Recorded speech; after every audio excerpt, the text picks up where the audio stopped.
Good afternoon to the members of the Strive think tank community, and particularly to General Chaturvedi, General Dushyant, as well as Colonel Nilesh and Colonel R.P. Singh, who've been in touch, for inviting me and allowing me this opportunity to share the dais or the panel with such distinguished personalities.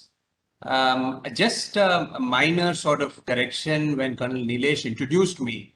I was with the National Security Council Secretariat for about six odd years and not with the NSAB.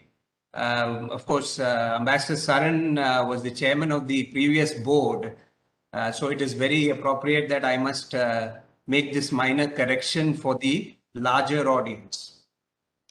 Also, how I thought I'll approach this particular topic was largely to focus, our discussion has been centered around China's intentions in South Asia and more specifically in these four countries.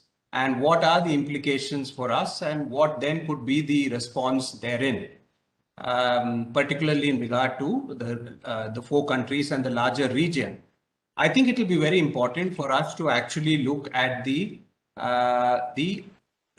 or probably emphasize on the larger context of this engagement, increasing engagement of China in not just in Sri Lanka, but in the other countries also. I think there are two dimensions that become very important for our consideration when we assess this. One is that, like any rising power, China, led by a very ambitious, strong leadership in Xi Jinping, it is but natural for them to expand their outreach, particularly in its extended neighborhood.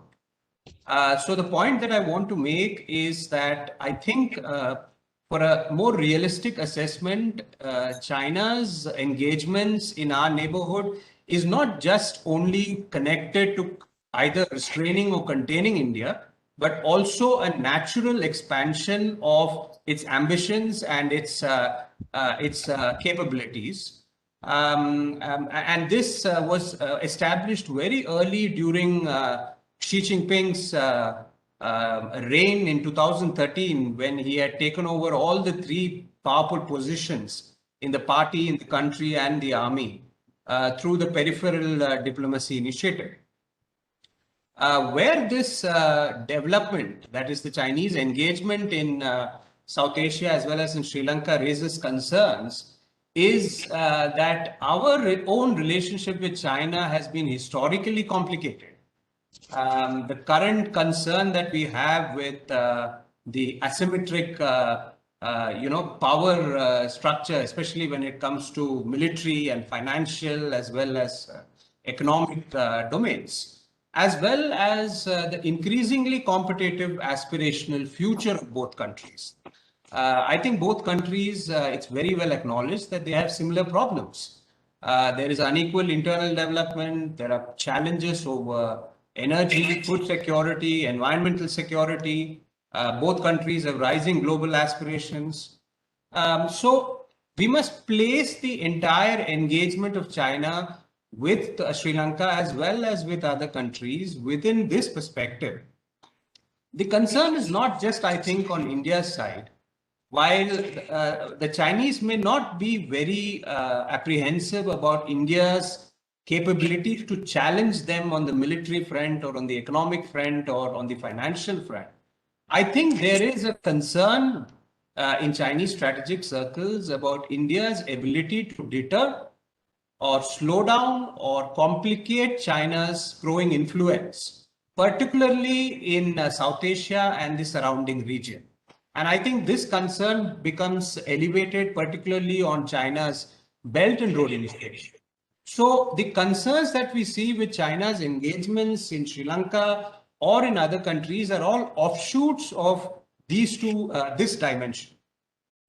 The second dimension that I would like to focus on is that we must acknowledge that our natural advantage in our immediate neighborhood has somehow withered away, and we could have reinforced more strongly some of our own contributions over the years, particularly to the people in our neighborhood, in the neighborhood countries. Unfortunately, we focused on a strategy with these countries only when challenges appear to have emerged. And this possibly also explains why our focus has predominantly been on the challenges with Pakistan and China over the years. Nepal, Maldives, Sri Lanka, Bangladesh have all under particular dispensations have visibly enhanced engagement with China. And even though dispensations have changed in these countries, they have not completely abandoned their engagement with China.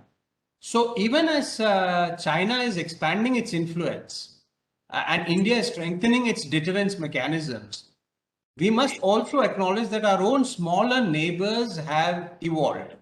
And that is very visible in the pragmatic approach that each one of them is displaying today when it comes to India and China.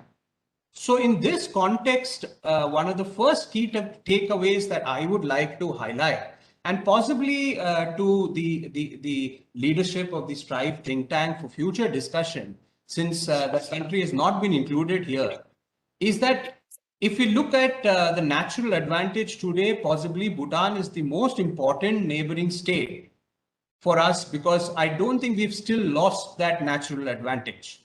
I don't need to emphasize to this educated audience gathering here about Doklam and the importance of China's presence in the Chumbi Valley and the pressure it can put on the Siliguri corridor and on our northeast region. Possibly, Prime Minister Modi's first visit in 2014 to Bhutan was, only reinforced this belief. Within this takeaway, the second point that I'd like to add is we must do more when we have dispensations in power in neighboring countries that are favorable to us. In the present context, Maldives would be one such example, and Bangladesh is another example. And possibly, again, the Prime Minister visiting Maldives twice in the last few years could be an indicator to this approach. Myanmar, as Master Saran has so beautifully put it, has always been under the shadow of the junta. The Chinese have always played a role there. Afghanistan, as Mr. Pant has put it, has a complicated security environment and is not geographically connected with India. While Nepal is geographically, no matter what engagement it has with China, requires engagement with India. So in this context, I would say that Sri Lanka presents the most challenging relationship under the current circumstances for India, particularly with the Rajapaksas coming back to power. And I say this because there was a bit of I would say negativity that centered around the Mahinda Rajapaksa's previous reign and his going away from power, and the Indian involvement in some of the internal politics of Sri Lanka. So considering that both the brothers are back in power, the challenge only accentuates more. When it comes to concerns for us on Sri Lanka specifically, I think China's engagements in this country, and I'm not focusing so much on the projects and on the initiatives that China has taken in Sri Lanka in this particular talk, because that's all out there. General Chaturvedi, for example, has written a very detailed paper on the Strive think tank, which I happened to see today morning, which details China's engagements in Sri Lanka.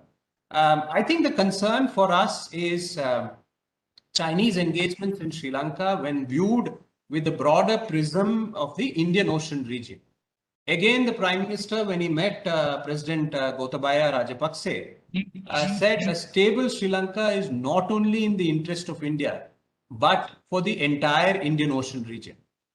From a Chinese perspective, engagement in Sri Lanka, and if I can take the liberty of borrowing the phraseology that Chinese often use, like the 4 comprehensives and the 2 musts and whatnot, I would say the Chinese engagement in Sri Lanka has been driven by 2 realizations. One, of course, is, and again, Ambassador Saran has touched upon this, is the dependence along the vital sea lanes of communication. The second is, along with that significant dependence, is the Chinese realizations that there are vulnerabilities for them along the sea lanes of communication. And again, Ambassador Saran touched upon the geographical choke points. I don't need to reiterate on this. The Chinese response to these two realizations has also been, I would categorize it as two responses. One, of course, post 2008, the plan that the PLA Navy has been gradually increasing in presence in the Indian Ocean region, whether that is through anti-piracy missions, whether that is just escorting merchant vessels carrying humanitarian relief material for international organizations, whether it is deploying for conducting exercises in the region and visiting other countries, whether it's the Chinese naval personnel training and providing support in operating newly acquired platforms in many of the IOR littoral countries, whether it is the plan assisting in evacuating its citizens and other foreign nationals for the first time, in fact, in Libya in 2011, and then in Yemen in 2015. And then, of course, the well-documented Chinese intelligence gathering ships. I think it was Admiral Lamba who, the then Navy chief in 2019, when he said that the Chinese presence in the Indian Ocean, which has been very closely monitored by the Indian Navy, is reckoned to be about 6 to 8 vessels besides the submarines. So one response has been the gradual increase in presence in the IOR itself. And the second has been to diversify the connectivity options through the Belt and Road Initiative. Of course, the land dimension of the Belt and Road Initiative has become complicated, and nothing signifies this more, nothing signifies these concerns better than what the Chinese are currently facing with CPEC and some of the security challenges that exist there. So even in the context of the Belt and Road Initiative, the maritime route becomes extremely vital for the Chinese. And this again overlaps with the vital slots along the Indo-Pacific and the IOR. In this context, I would say the second key takeaway, and possibly this could be discussed later on, is that I think our concerns, especially when it comes to engagement with Sri Lanka, would only increase. What if the Chinese decide to announce the protection of vital slots as a core interest for them? This is perfectly possible because with its enhancing military capabilities as well as its growing economic leverages, China's core interests have continued to expand over the years and also have remained flexible to reflect changing priorities. The Chinese have announced that the safeguarding of the core interests will be firmly on the armed forces. And in this context, their latest military strategy, as well as their the military reforms, speak about creating an efficient military force, particularly in the maritime domain, which focuses on a combination of offshore water defense with open seas protection. And I think very importantly for India, also to prepare to fight a short duration, high intensity regional informatized war. So if the context of Chinese engagement in Sri Lanka, because Sri Lanka is placed right at the mouth of these vital slots, is enhanced by the Chinese declaring that the protection of the slots is a core interest, I think that will only complicate and elevate the concerns for us in Sri Lanka. The third key takeaway, I think, for the consideration of this audience here, the key question is not anymore about whether China will be a regular factor in our neighborhood. I think that is already answered. The question would be in terms of how do we ensure China is unable to use these resources that they have or the assets that they have or are establishing in all these countries to actually target us.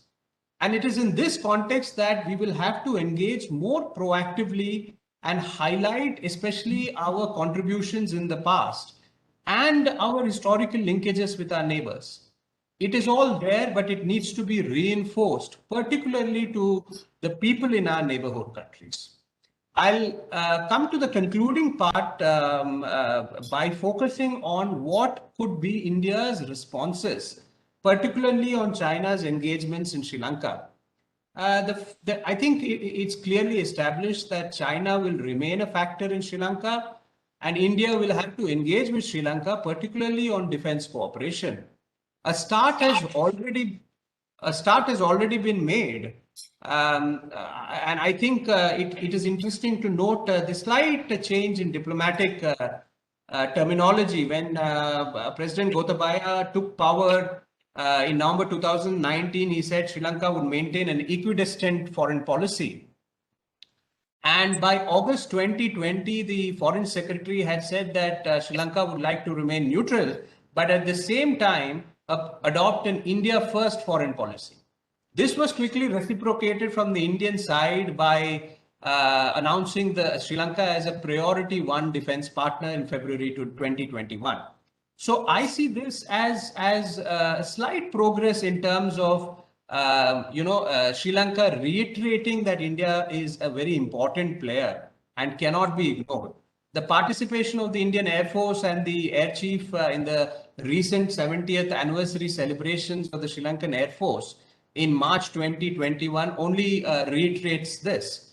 And I think India, by engaging, especially at the highest levels, with the new leadership in Sri Lanka, our Foreign Minister Jaishankar visited there in November 2019. President Gotabaya and Prime Minister Mahinda Rajapaksa have both made their first official visits to India. Sri Gopal Bagle is our current ambassador there. He goes straight from the Prime Minister's office, which was his previous assignment. He took over in February 2020. All reflects very clearly India's concerns and priorities when it comes to China's engagements in Sri Lanka. Our NSA visited in November 2020, and the trilateral maritime cooperation with Maldives, which happened last in 2014, was revived, and the maritime security agreement was upgraded to a maritime and security agreement, which encompasses all aspects of trilateral security.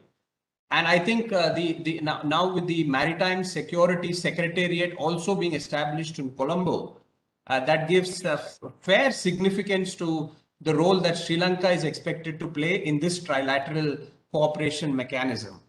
The other thing that we will have to do is, especially I think this is a point that Ambassador Sarang mentioned. I think it is going to be very difficult for us to play the game that the Chinese are playing there, especially when it comes to the financial assistance.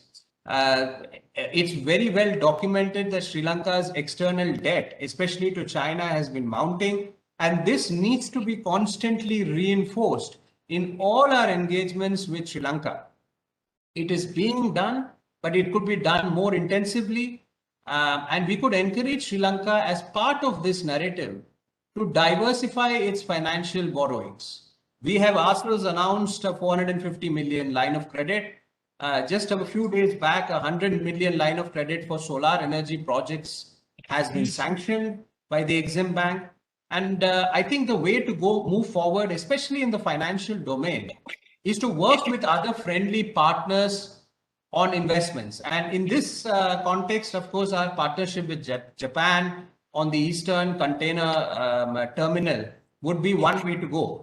At the same time, we must engage with Sri Lanka also on encouraging it to keep China honest, whether that is in terms of the Hambantota port being used only for commercial activities, or whether that is on the Chinese port city project, or even on the hybrid energy renewable project of the islands of Jaffna Peninsula. I think these are all concerns for India.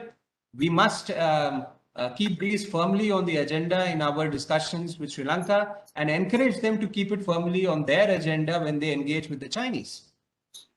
Another area, and I'm winding up in a minute or two, another area is on fighting terrorism. And as part of this 450 million line of credit, 50 million has been specifically put aside for fighting terrorism. I don't think, I mean, the entire plank on which the Rajapaksas have come back to power is on national security. And the Easter Sunday terror attacks that took place in June 2019 has only firmly reaffirmed the challenges that China faces. So, working together with China as part of the defense cooperation, more specifically in fighting terrorism, I don't think it's going to raise any heckles on the Chinese side either, because they themselves have been helping Sri Lanka, especially on equipments. As part of fighting terrorism, it will be useful for India also because of the prolonged ethnic conflict in Sri Lanka to also not only engage with the Tamil leadership there, but to also continue to reiterate to the Sri Lankan leadership on how we need to have a political resolution to this issue. I think that has been our consistent stand on Sri Lanka, and the entire concerns with terrorism, I think, gives an excellent platform for India to continue to push for this. Gotabaya Rajapaksa has expressed some reservation over devolving land and police powers to the provinces. He has reiterated development over power devolution. I think we need to reiterate for development and power devolution in Sri Lanka. And this is where, as part of development, there have been requests, for example, made more recently to build more houses in the north and east provinces, and also to provide assistance for deep sea fishing techniques. In this context, National Security Advisor Doval Sir's meeting with the Tamil National Alliance leader, I think, was significant, and possibly we must continue to move along the same path.